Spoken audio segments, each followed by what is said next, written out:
Your beliefs, the values and principles that you think define who you are as a person, are nothing but a lie. A story that buries your true self.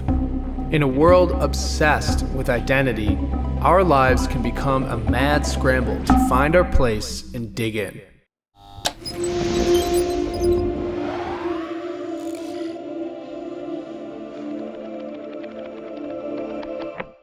But what if it's actually your beliefs and principles, your obsession with identity, that's making you anxious, confused, and unhappy?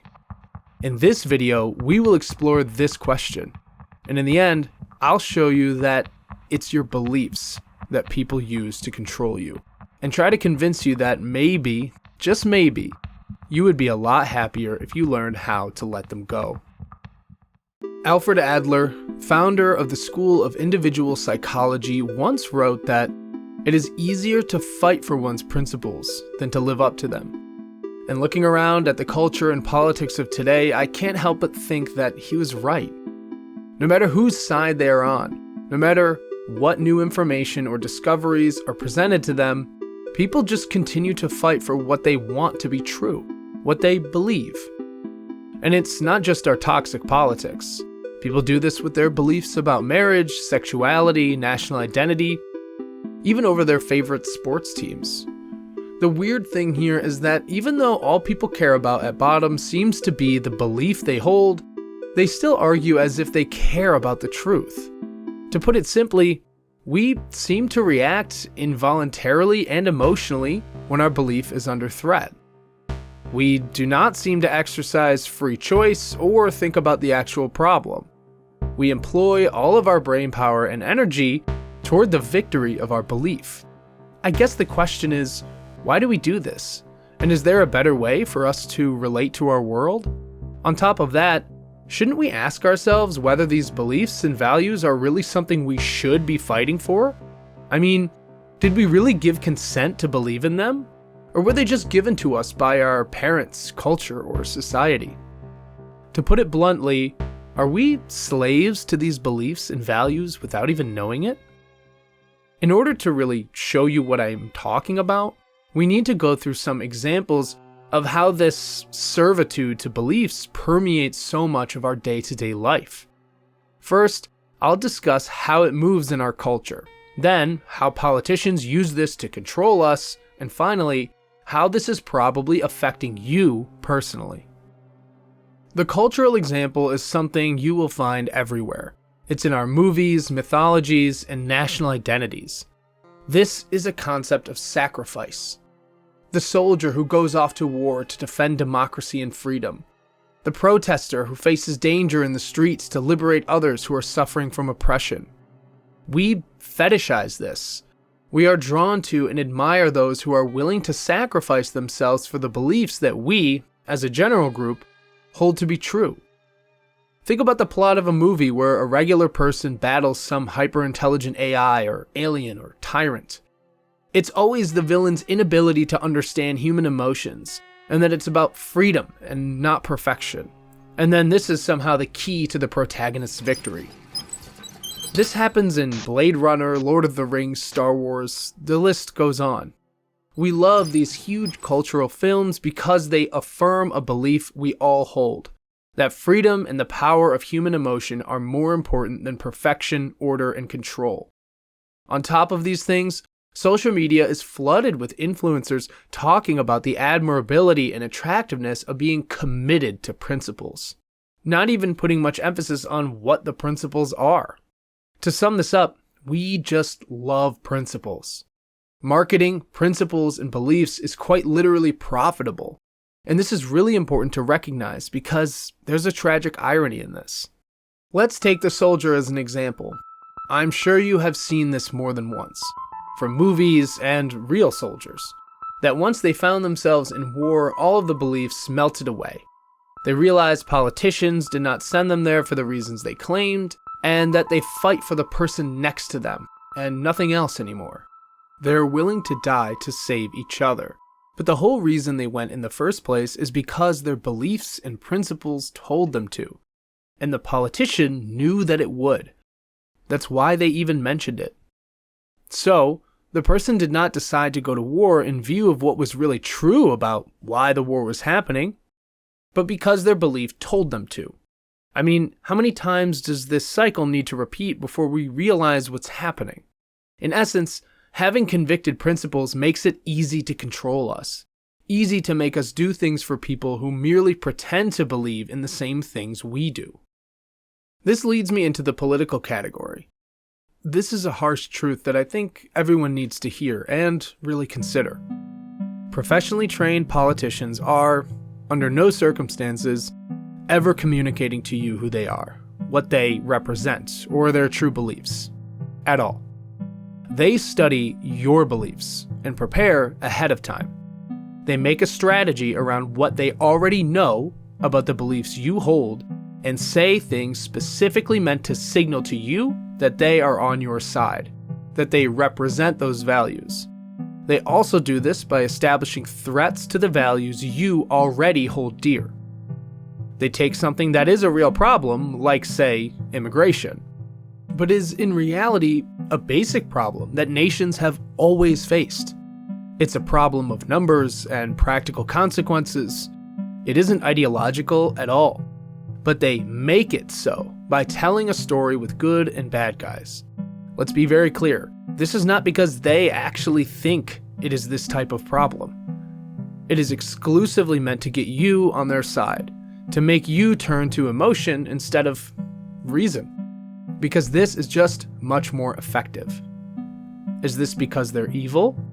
Some politicians are definitely psychopaths, let's not kid ourselves. But I think the real lesson here is that it works. And it doesn't work because they're evil. It works because our beliefs have such a hold over our fears and emotions that we will easily give up our freedom as rational political citizens to join this fight for survival that they have made up. Now I want to focus on the personal element because thinking about this may actually help us live much happier and freer lives. And to be honest, why are you actually on this earth?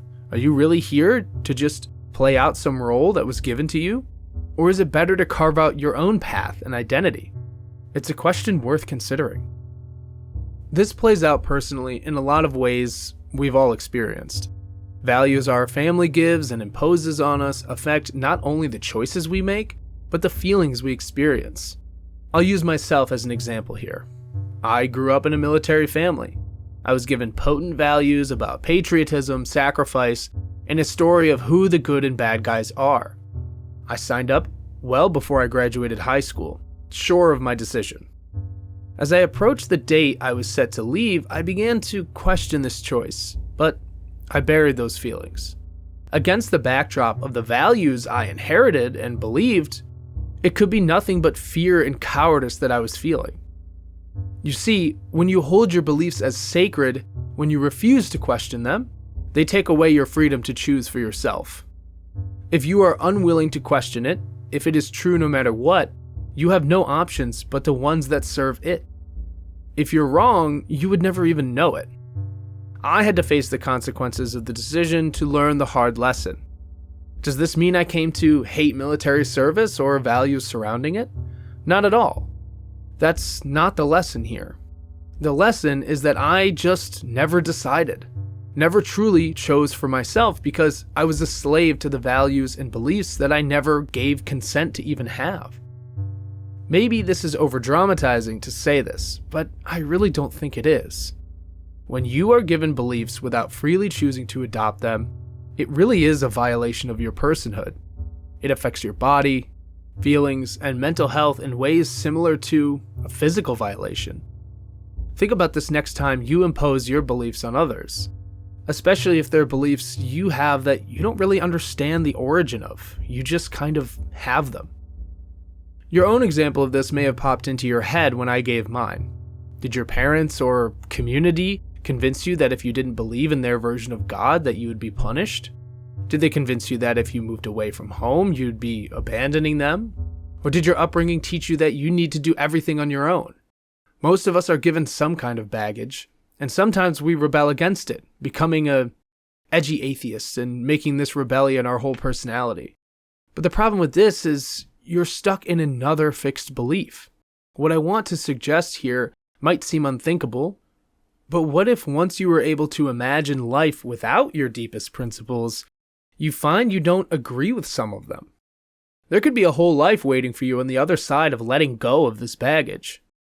So, now you might want to ask, how would we even go about being better about something like this? I mean, is it really realistic to just quit beliefs cold turkey? After all, what if they're core to your very identity? My response to that, to be blunt, is, are they really who you are? Should we really be defining who we are by something we didn't choose? Something someone made before we were even alive? Isn't who you are deeper and more specific to you than that? Isn't there more to your identity than your servitude to a principle? On top of that, what if these principles are actually smothering who you are, preventing you from coming up with your own opinions or values and making your own choices? The lesson here is not that beliefs are bad, but that it's particular. You need to figure out who you are without these beliefs before you could ever know which one is actually for you. Some people's natural identity is such that they would love to get married, maybe settle in their hometown and raise a family, and that's a beautiful thing. And someone else might have a drive to start a career that takes them elsewhere. Both of these are valid, but you can't know if it's really for you if you don't first let go of the values you were given. And if you find yourself judging those who lived differently than you, then you have elevated the belief too far. You need to take your power back so that you can actually give consent and choose the life you really believe in. And when you find the beliefs you have chosen are giving you shame, making you react negatively to other ways of living, or anything along those lines, it's already become unhealthy, and you need to take a serious look at it. I hope we've given you some things to think about here. This is not meant to accuse anyone's beliefs. It is not about good and bad ones. It's about freedom and individuality, about reclaiming the power to be your own person and go your own way. Because if you have sacred beliefs you never actually chose, you could be fighting for something you disagreed with all along. Be sure to leave your thoughts in the comments section. This is a touchy and difficult topic, but if we share experiences, we can all help each other think about it. Also, share any thoughts on topics like this you would like to see in the future. Our goal is to talk about things that actually affect our lives, so your ideas are very important to us.